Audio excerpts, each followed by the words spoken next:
Welcome to Arcane the Brewcast. I'm Jamie. And I'm Jake. And today we're not here in our capacity as brewer or engineer. We're just going to be tasting something. Today we're going to be trying the Tesla Cyber Beer.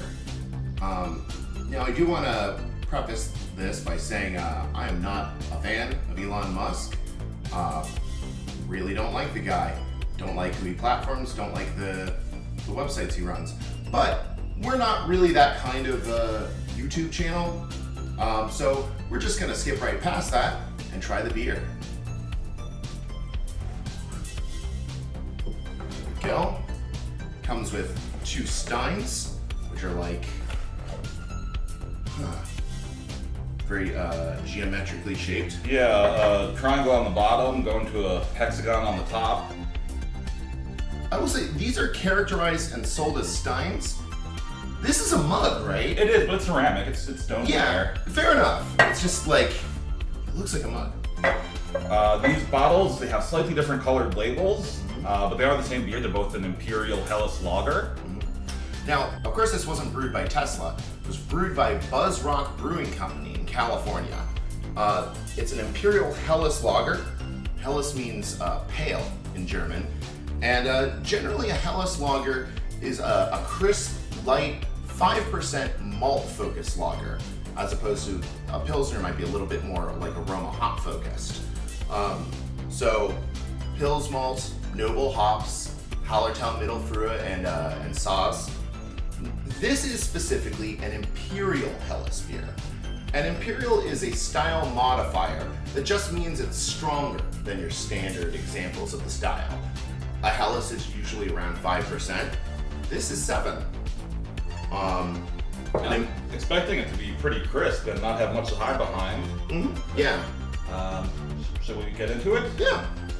Now, Buzz Rock Brewing Company specializes in lagers and IPAs, so this should be within their wheelhouse.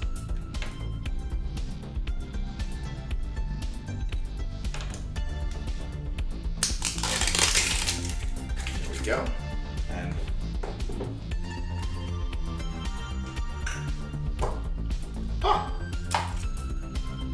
okay, we've got the liquid there. Little hazy for a Helles. Now, the steins will hide the color of the liquid, but we have an Arcane glass so we can see what it looks like. There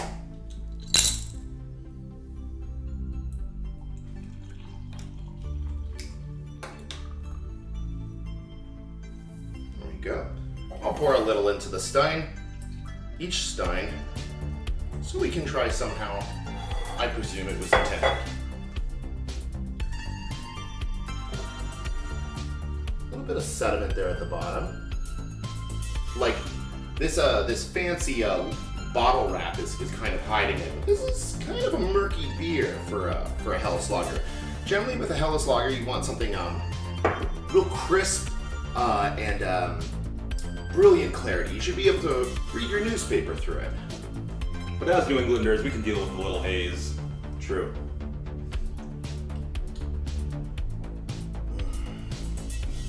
Interesting.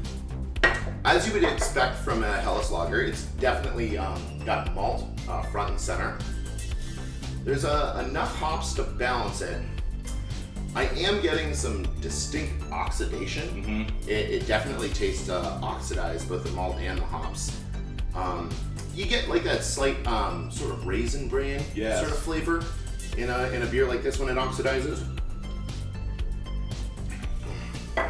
Actually, on second sip, yeah, that's really a lot of hops in the finish for something of this style. Helles should be very malt focused.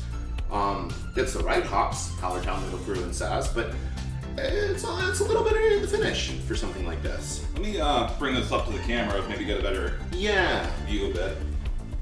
It's got some good head, but just a little murky.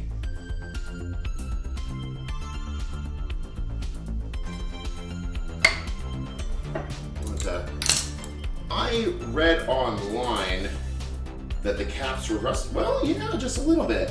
People were talking about rusted caps on the internet. Yeah, you can see just a little on Let's see if we there. can get that on camera. It's right on the inside of the rim.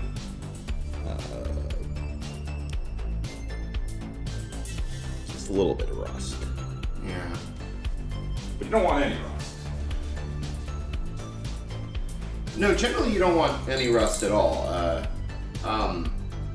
If I'm being honest, I don't know exactly what effect a small amount of rust on the inside of the cap could mean for the beer. Honestly, I don't think it would get to the beer because it didn't get to the oxygen barrier Right. on the inside of the cap. That would be creating the actual seal. The only thing I can think of that it could mean is like maybe there was enough space for water to get in under the cap and rust it a little. But I don't really have anything to say about that. Yeah, maybe the bottles were just wet when they capped it. That would make a ton of sense based off, Absolutely could. breweries are wet places. They are. The bottle does look really neat. I don't want to rip the wrap off of it because it came with it. But it's a cool shaped bottle.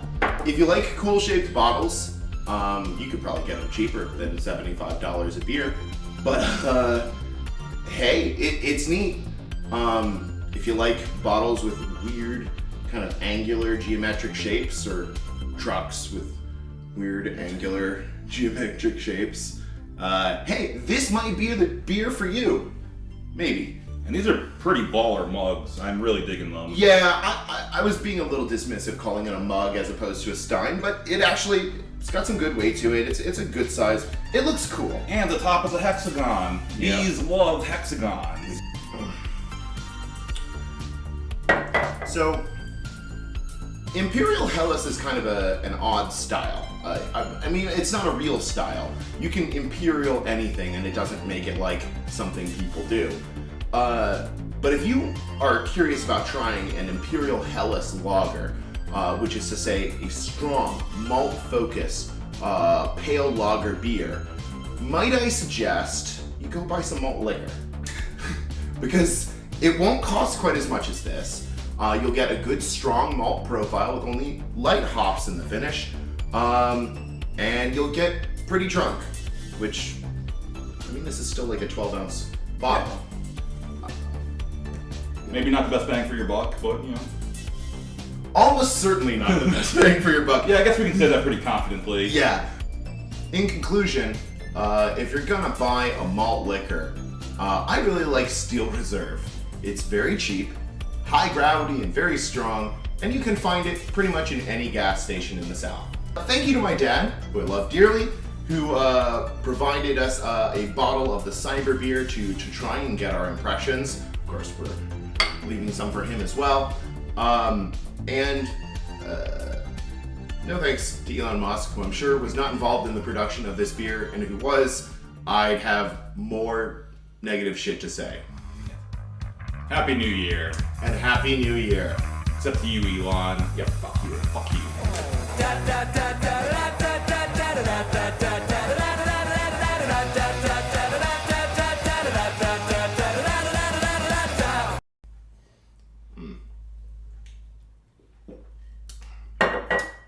And we didn't try it, but I'm pretty sure these steins aren't bulletproof. Yeah.